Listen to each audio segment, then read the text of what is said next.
तो नमस्कार। आज आपके बीच में फिर हाजिर हुए हैं जनहित से जुड़ा विषय। विषय ये है, 1 अप्रैल से नया सत्र लगने वाला है, नया स्कूल का शिक्षा सत्र शुरू होने वाला है। और सबसे बड़ा सवाल विषय का ये है कि सीबीएसई मान्यता प्राप्त स्कूलों में एनसीईआरटी की बुक निजी स्कूल आखिर क्यों नहीं चलाते।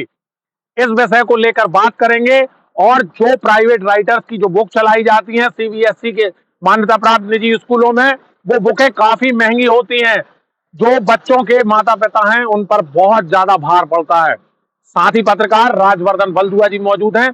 बलदुआ जी, सबसे पहला सवाल, और बहुत सटीकता से जवाब, क्योंकि पालकों पे, बच्चों की जो स्कूली छात्र छात्राओं के जो माता पिता हैं, जो परिजन है, उन पर इतना बोझ पड़ता है कि नर्सरी से लेकर और 8वीं कक्षा तक सीबीएसई की मान्यता और प्राइवेट राइटर की बुक, ये कैसे चल रहा है, क्या हो क्या रहा है। यही बात तो हमारी बिल्कुल भी समझ में नहीं आ पा रही है कि हमारे यहाँ के जो स्कूल, जो निजी स्कूल के जो प्रबंधक हैं या उनकी जो संचालन कमेटी है, वो सीबीएसई के कोर्स की मान्यता तो ले रही है सेंट्रल से, लेकिन एनसीईआरटी किताबों को नहीं चलने दे रही है। एनसीईआरटी किताबें नहीं मानती हैं। मुझे तो ऐसा लगता है निजी स्कूल के जो संचालक है उनको ऐसा लगता है कि एनसीईआरटी की जो किताबें जो लिखते हैं, जो राइटर हैं हरदेनिया जी, वो कम बुद्धि के लोग हैं, क्योंकि जो निजी प्रकाशन की जो किताबें हैं वो ज्यादा बुद्धिमान लोग हैं, इसलिए वो उस किताब को चलाते हैं। एनसीईआरटी की किताबों को ये लोग पूरी तरीके से नकार रहे हैं।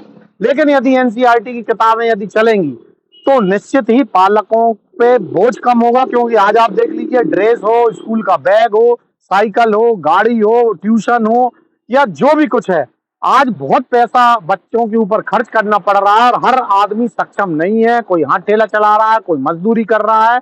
तो मेरा ये कहना है कि एनसीईआरटी की यदि किताबें चलेंगी तो उससे पैसा कम लगेगा, क्योंकि निजी प्रकाशन की 4-4, 6-6, 10-10 पेज की किताबें कोई 600 रुपए की आ रही, कोई 700 रुपए की आ रही, कोई 500 रुपए की आ रही है। तो जब आप सीबीएसई की मान्यता ले रहे हैं तो एनसीईआरटी किताबें आप क्यों नहीं चला रहे हैं? नहीं, अगर आप थोड़ा सा देखें तो जो बुक है, तो वो बुक अपना सत्र भी पूरा नहीं कर पा रही। उनकी जो जिल्द होती है, उनकी जो सिलाई होती है, उनकी जो पेपर क्वालिटी होती है, वो भी इतनी अच्छी नहीं हो रही कि वो पूरा सत्र पूरा कर पाए। बिल्कुल पूरा सत्र भी नहीं कर पाती। और हम तो ये कह रहे हैं, ठीक है, अगर आपने निजी स्कूल की अगर आप किताबें अगर सीबीएसई के में अगर आप एनसीईआरटी के अलावा चला रहे हैं तो फिर उनको रेगुलर चलने दें, ताकि अगली क्लास का बच्चा अपने बाजू वाले पड़ोसी के बच्चे से, अपने दोस्त के बच्चे से कम वो किताबें लेकर आगे चलने दे। आप क्या करते हैं, निजी प्रकाशन की किताबें चलाते हैं, वो आने वाले वो इतनी उनकी क्वालिटी इतनी घटिया होती है कि सत्र पूरा होते होते तक फट जाती है। अगले सत्र से आप दूसरी प्रकाशन की किताबें चलाने लगते हैं, फिर लोगों को किताबें खरीदनी पड़ती हैं, और जिनके पास जो किताबें होती हैं वो रद्दी के भाव में उनको बेचना पड़ता है। आप किताब जाकर के देखिए, 8 पेज की, 10 पेज की किताब 450, 500, 600, 1000 रुपए। छोटे छोटे बच्चे नर्सरी से लेकर के 6वीं 7वीं 5,000 किताब आ रही, किसी की 6,000 किताब आ रही, किसी की 4,000 रुपए की किताब आ रही है। ये क्या मचा के रखा है, क्या लूट मचा के रखी है। ना प्रशासन ध्यान दे रहा है, ना सरकार ध्यान दे रही है, ना हमारे जनप्रतिनिधि ध्यान दे रहे हैं। सीबीएसई की आप मान्यता ले रहा है तो उसमें एक आप क्लास जोड़ दीजिए कि एनसीईआरटी किताबें चलाना बहुत अनिवार्य है। और हम तो ये बात कर रहे हैं, हम असंभव पे बात कर रहे हैं हर दिन। ये जो असंभव काम है हम उसको संभव बनाने का चीटी सा प्रयास हमारा ये कर रहे हैं कि एनसीईआरटी किताबें चलें, क्योंकि कितनी सरकारें आई पिछले 70-80 सालों में। हमसे भी वृद्ध लोग यहाँ पर, बुजुर्ग लोग होंगे, उनने यदि देखा होगा कि कितनी सरकारें आई, उन्होंने शिक्षा में सुधार की बात करी, लेकिन सुधार क्या हुआ आज तक किसी को नहीं पता है। हम एनसीईआरटी किताबों को अनिवार्य नहीं कर पा रहे हैं। हमारा दुर्भाग्य इस देश का कि हम बच्चों को एनसीईआरटी किताब नहीं पढ़ा पा रहे हैं, जबकि एनसीईआरटी में शोध के लिए करोड़ों अरबों रुपए हर साल का बजट रहता है कि शोध करते हैं, हमारे लेखक शोध करते हैं एनसीईआरटी में क्या पढ़ाना चाहिए, कौन सा विषय 10वीं में ऐड होगा, कौन सा विषय 8वीं में ऐड होगा, कौन सा विषय 6वीं में ऐड होगा। उसके लिए करोड़ों रुपए शोध में हम लोग खर्च करते हैं, अच्छे अच्छे प्रोफेसरों को हायर करते हैं, लेकिन उन किताबों को हम अनिवार्य नहीं कर पाते। बिल्कुल, आप बिल्कुल सही कह रहे हैं। जो राजवर्धन जी जो बात कह रहे हैं कि लगातार शिक्षा को सुधारने की बात होती है, लेकिन जब निजी स्कूल सीबीएसई की मान्यता लेते हैं सेंट्रल से, और अगर आपने मध्य प्रदेश बोर्ड की मान्यता ली है तो आप पाठ्य पुस्तक निगम की बुक चलाइए, और अगर आपने सीबीएसई की मान्यता ली है तो फिर एनसीईआरटी की बुक चलाइए। क्यों नहीं चलाते आप एनसीईआरटी की बुक। 4th क्लास का, 5th क्लास के बच्चे की जो बुक्स की कीमत होती है कापी और पुस्तकों की, वो 5,000, क्यों आखिर 5,000 रुपए उसको देने पड़ रहे हैं। आप खुद सोचिए कि बलदुआ जी, यहाँ पर एक विशेष ध्यान आकर्षण आपका करना चाहूंगा। सरकार उन कमजोर वर्ग के बच्चों को भी निजी स्कूलों में पढ़ने की वो सुविधा उपलब्ध कराती। मध्य प्रदेश बहुत संवेदनशील सरकार है भारतीय जनता पार्टी की। आरटीई के तहत उसको उसको पूरे मतलब उसमें 25% एडमिशन आपको देना होगा। हाँ। अब एडमिशन दे देंगे, फीस भर देंगे, बुक कहाँ से खरीदेगा? ये बहुत बड़ा सवाल है। देखिए आरटीई के तहत तो और भी कई समस्याएं आती हैं। कई स्कूल वाले हर साल री-एडमिशन। हाँ, री-एडमिशन के नाम पर उनको लूटते हैं। इस पर भी कई बार शिकायतें हुई है, लेकिन कुछ नहीं होता है। सीबीएसई के जो स्कूल हैं, अगर अपन पेपरिया का लिटमस टेस्ट उठा के देख लें, तो सीबीएसई कई स्कूल के जो संचालक हैं वो हमको बताएं कि उनने पालक शिक्षक संघ का गठन किया है कि नहीं किया है। वो केवल कागजों में पालक शिक्षक संघ का गठन कर देते हैं। अगर स्कूलों में कोई समस्या है, पढ़ने में कोई समस्या है, टीचर कोई समस्या पैदा कर रही है, बस में परिवहन में कोई समस्या है, किससे जाकर कहेगा? पालक शिक्षक संघ अपनी बात नहीं रख पाता। अगर पालक शिक्षक संघ का ईमानदारी से यदि चुनाव हो, तो पालक शिक्षक संघ भी एनसीईआरटी की किताबों की बात करेगा। और सही कह रहे हैं आप, आरटीई के तहत सरकार शिक्षा का अधिकार तो दे रही है, वो कम पैसे में पढ़ा रही है, वो मुफ्त में पढ़ा रही, सरकार पैसे दे रही, सरकार फीस दे रही, लेकिन अन्य फीसों के नाम पे उनको लूटा जा रहा है, किताबों के नाम पे लूटा जा रहा है, कॉपियों के नाम पे लूटा जा रहा है। और एक सबसे हास्यास्पद बात मैं आपको पेपरिया में एक बात ये बताऊंगा कि एक तय दुकानें, हर स्कूल की तय दुकानें हैं अर्देनिया जी। उन्हीं दुकानों पर वो आपकी किताबें मिलती हैं, उन्हीं दुकानों पर निजी प्रकाशन की किताबें मिलती हैं। आप यदि दूसरी दुकान पे चले जाएं, भैया फलाने स्कूल किताब दे दो, वो कह देता भैया हम नहीं रखते हैं क्योंकि वो हमको सूची उपलब्ध नहीं कराते। नहीं, अच्छा, ये कैसे संभव है कि हर साल एक पुस्तक चेंज हो जाती है, 2 पुस्तक चेंज हो जाती है, पूरी पुस्तक आपको चेंज करनी पड़ती है? नहीं, तो वो इसलिए चेंज हो जाती हैं कि जिस तरह से डॉक्टर के क्लिनिक के बाहर एमआर घूमते रहते हैं, उसी तरह से ये पुस्तक के जो मतलब एक एजेंट है, वो प्रकाशनों के जो एजेंट हैं, वो स्कूलों में घूम रहे हैं। और आप तो सबसे बड़ी बात देख लीजिए, कल तक जो स्कूल वाले जिनकी जो स्थिति थी, आज वो स्कूल के मालिक कहाँ पहुंच गए, लेकिन पालकों की स्थिति कहाँ पे है। और हम तो कह रहे हैं कि एनसीईआरटी में क्या जो लेखक है, एनसीईआरटी का जो प्रोफेसर है, क्या वो कम बुद्धि का है, और निजी प्रकाशन का क्या बड़ी बुद्धि का? और निजी प्रकाशन में तो ये छपा भी नहीं है कि किस लेखक ने ये किताब लिखी है, कौन सा प्रोफेसर था। नहीं, बहुत अच्छी बात बोल रहे हैं राजवर्धन जी। और मध्य प्रदेश में काफी अच्छी सरकार है भारतीय जनता पार्टी की। मोहन यादव जी काफी संवेदनशील मुख्यमंत्री हैं, और जो शिक्षा मंत्री हैं राव उदय प्रताप सिंह, वो भी काफी संवेदनशील है।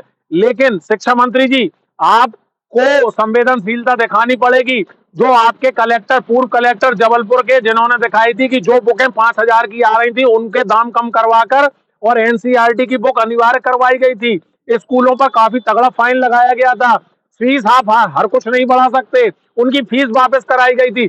ऐसे अधिकारियों की पूरे प्रदेश में शिक्षा व्यवस्था संभालने के लिए जिम्मेदारी आपकी ही बनती है। क्यों? क्योंकि नौनिहालों का भविष्य, जो देश का भविष्य, आने वाला जो भविष्य है, उनको एक उचित दाम पर पुस्तकें मिले। क्या है 5,000 7,000 रुपए का? और अभी ये देखने में आया कि 1 अप्रैल से बलदुआ जी नया शिक्षण सत्र शुरू होना है, और जो जिला प्रशासन जो पुस्तक मेला लगवाता था उसका कुछ अता पता नहीं है। नहीं, पुस्तक मेला जैसी बहुउद्देशीय काम तो जिला प्रशासन कर ही नहीं पा रहा है। पुस्तक मेला लगना चाहिए, पुस्तकों के रेट तय होना चाहिए। और हम तो कह रहे हैं सभी निजी पुस्तक भंडार वालों को प्रशासन अपने पास बुलाए और पूछे कि आप कितने रुपए में किताबें दे रहे हैं। ये तो मनमानी चल रही है। आपने कहीं नर्सरी की किताब चाहिए, कोई आया KG1 किताब चाहिए, नीचे से निकाल के दे देते हैं। कितने रुपए भैया? 5700 रुपए। कितने रुपए? 6700 रुपए, 7500 रुपए, 6800 रुपए। अरे ये क्या मचा के रखा हुआ? 4-4, 6-6 किताबों का इतना दाम। नहीं, अच्छा, अगर आपको लगता है कि जिला प्रशासन, जिला मुख्यालय पर ये पुस्तक मिला है तो क्या नहीं लगता कि तहसील स्तर पर होना चाहिए? तो जो तहसील के जो विकास खंड है, वो विकास खंड के जो लोग पढ़ रहे हैं वो बच्चे ले जाएं। हम तो कह रहे हैं तहसील स्तर पे नहीं, मोहल्ला स्तर पे, नगर पालिका स्तर पर ये कार्यक्रम होना चाहिए, ग्राम पंचायत स्तर पे होना चाहिए। सरकार है इतना बड़ा बड़ा काम कर रही है, कहीं एम्बुलेंस चल रही, कहीं 112 चल रही है, 108 चल रही है, तो किताबों के लिए गाड़ी क्यों नहीं चला सकती सरकार? एक नई योजना लेकर के आए। मैं तो माननीय मोहन यादव जी से यहाँ से निवेदन करना चाहता हूँ कि आपका नाम इतिहास में दर्ज हो जाए। लोगों ने 108 चलाई, किसी ने 112 चलाई, किसी ने पशु चिकित्सालय तक की गाड़ी चल रही है। अगर कोई पशु कहीं पे बीमार है तो आप फोन लगाइए, पशु चिकित्सालय गाड़ी चल जाएगी। एक गाड़ी आप किताब की चलाइए, एक गाड़ी आप पुस्तक की चलाइए, पेन की चलाइए, उचित दाम में। पहले कंट्रोल की दुकानों में हमारे माँ बाप हमको बताते हैं, दादा दादी बताते हैं, कंट्रोल की दुकानों में कापी मिलती थी। तो क्या एक आप वैन नहीं चला सकते ऐसी जो गांव गांव जाए, केवल वो अगर अप्रैल के महीने में जाए और वहां पर जाकर के वो कापी और पुस्तक कम दामों में बेचे? इस योजना को सरकार लागू करे, मेरा हाथ जोड़ के निवेदन है। क्योंकि शिक्षा सुलभ हो, शिक्षा सरल हो, शिक्षा सस्ती हो, तो देश का भविष्य उज्जवल होगा। चलिए, ये थे मेरे साथ में साथी पत्रकार राजवर्धन बलदुआ, जिनका विश्लेषण आपने सुना, और हम दोनों लोग जो विश्लेषण कर रहे थे वो यही कर रहे थे कि अगर सीबीएसई की मान्यता निजी स्कूलों ने लेकर रखी है तो फिर एनसीईआरटी की बुक अनिवार्य रूप से निजी स्कूलों में चलना चाहिए। स्कूली छात्र छात्राओं के जो माता पिता हैं, जो परिजन हैं, वो एनसीईआरटी की जो बुक है वो उचित दाम पर मिलती है, उस उचित दाम पे पर पुस्तक ले सके। शिक्षा के व्यवसायीकरण के हम लोग बिल्कुल खिलाफ हैं, और जिला प्रशासन और मध्य प्रदेश सरकार से हम लोगों का ये निवेदन है कि एनसीईआरटी, जब सीबीएसई की मान्यता है तो फिर एनसीईआरटी की बुक अनिवार्य कराइए, और एमपी बोर्ड की मान्यता है तो मध्य प्रदेश पाठ्य पुस्तक निगम की निजी स्कूलों में बुक अनिवार्य रूप से लागू कीजिए। बहरहाल देखने वाली बात होगी कि आखिर सीबीएसई के निजी स्कूलों में एनसीईआरटी की बुक कब तक लागू हो पाती है। जल्द किसी नए विषय को लेकर आपके बीच हाजिर होऊंगा।